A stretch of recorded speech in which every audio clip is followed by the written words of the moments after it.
Welcome back. It's now time to go in depth.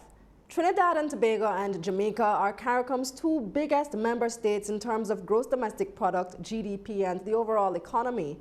And outside of Haiti, they're also the most populous countries in the regional group. But they've been at odds recently over a massive trade imbalance between the two islands.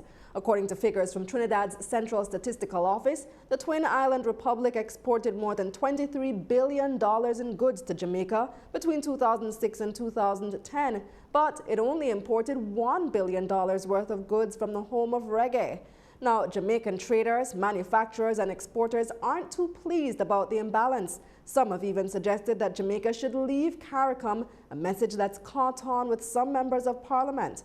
Now joining us on the phone is one of the men at the center of the row, Trinidad and Tobago's Trade and Industry Minister, Stephen Cadiz. Welcome, Mr. Cadiz. Well, thank you very much for having me on your show. Yes, glad to be here.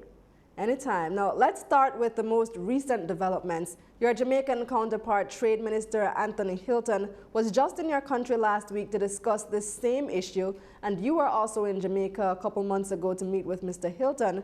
How did those talks go? Well, I think it's gone very well. I mean, since we came into office nearly 2 years ago, I mean, I recognized immediately that there were issues. Some of these issues were being left on the back burner, and I, made it a point of bringing these things to the fore and addressing it. And hence the reason we have had I think there's been a lot of communication since then. We both understand what the problems are, and I think through dialogue that we will find ways and means of narrowing the gap. I am determined to see the gap narrowed, and hence the reason 3 weeks ago I brought a trade mission to Jamaica, a buyer's mission to Jamaica. We had, I think, 50 Trinidadian businessmen. Minister Hilton was in Trinidad with a number of Jamaican suppliers and what have you last week. So I think without a doubt, the communication, we understand the problem, and we will work towards, again, narrowing that trade imbalance.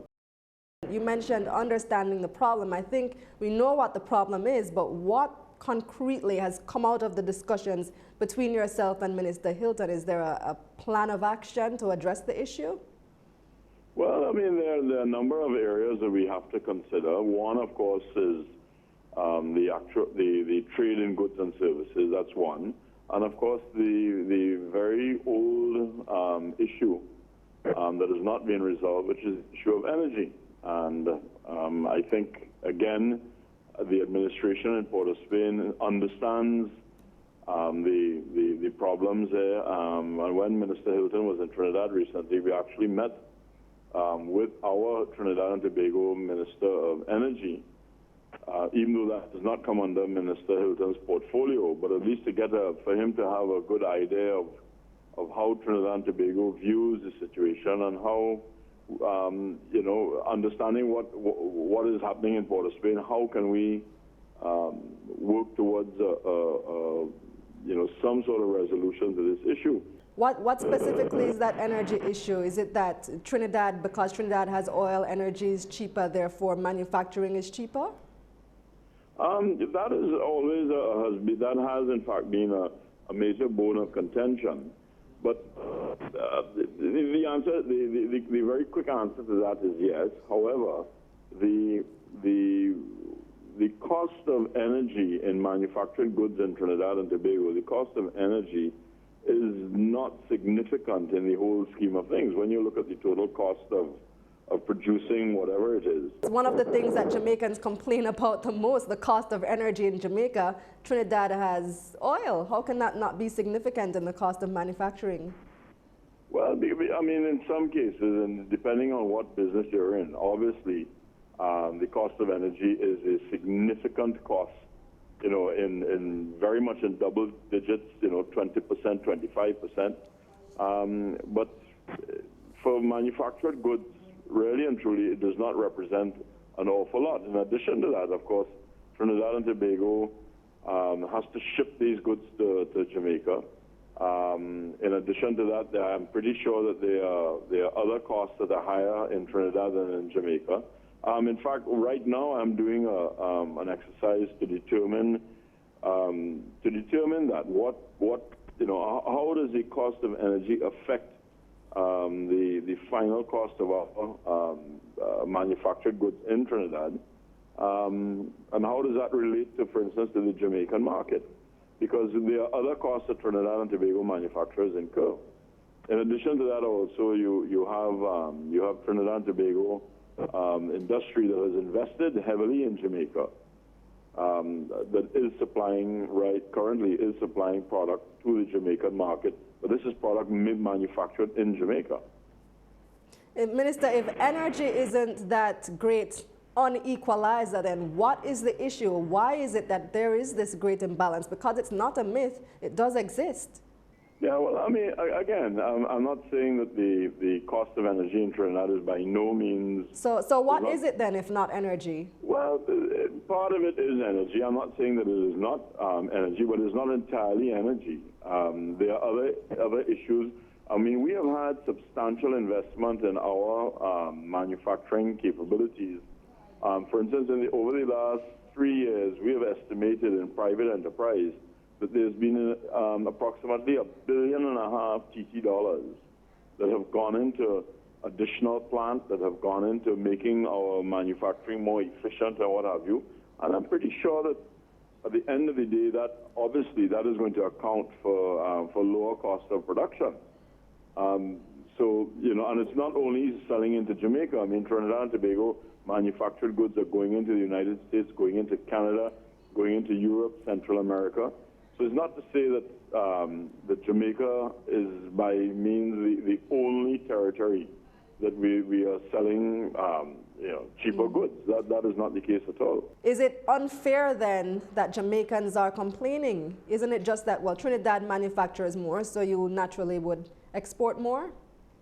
I mean, if I was in Jamaica's position, I would probably be thinking along the same lines. How come this major imbalance? Why is it that Trinidad and Tobago is not purchasing more Jamaican manufactured goods?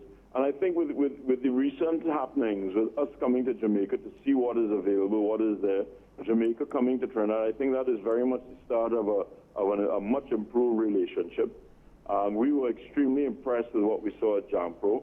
And again, with the manufacturers that came to Trinidad, I think if you have conversations with them, they would tell you that they had a fairly successful mission to Trinidad and Tobago. What are some of those areas that you think you guys can be importing more than? What types of products are we looking at? A lot of the products that we have seen recently are agri-based products. Trinidad and Tobago right now, Trinidad and Tobago imports in the vicinity of $600 million worth of food coming into Trinidad and Tobago. And therefore there is a huge market there available to Jamaica to take advantage of. So these are all areas, and again, I really and truly want Jamaica to understand that there is a new administration in Trinidad who views CARICOM, and in particular Jamaica, as very crucial markets. And therefore we have to find ways and means, obviously, of maintaining the relationship. And one of the ways of doing that is if Jamaica can contribute in a meaningful way to our food import bill, we're very, very happy to have that. And what I saw is Jamaica is well advanced in their quality and what have you, and I don't see that there should be an issue with that. No, Minister, because of the row between the two islands, some Jamaican businessmen and even parliamentarians have said that Jamaica should withdraw from CARICOM because they don't feel like the island is benefiting from being a part of the regional body. Now, it draws comparisons to way back in 1961 when Jamaica withdrew from the West Indies Federation, and your then Prime Minister Eric Williams famously said, 1 from 10 leaves not. Would, in your opinion, CARICOM collapse if Jamaica hypothetically were to pull out now?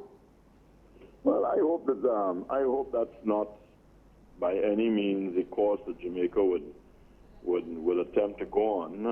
I am a confirmed regionalist. I believe in CARICOM. I believe in the Caribbean region as as a trading bloc. And I would very much like to see this situation change, where there is trade back and forth in between the territories, and serious trade. I'm not talking any PR sort of trade. I'm talking about real serious trade going on.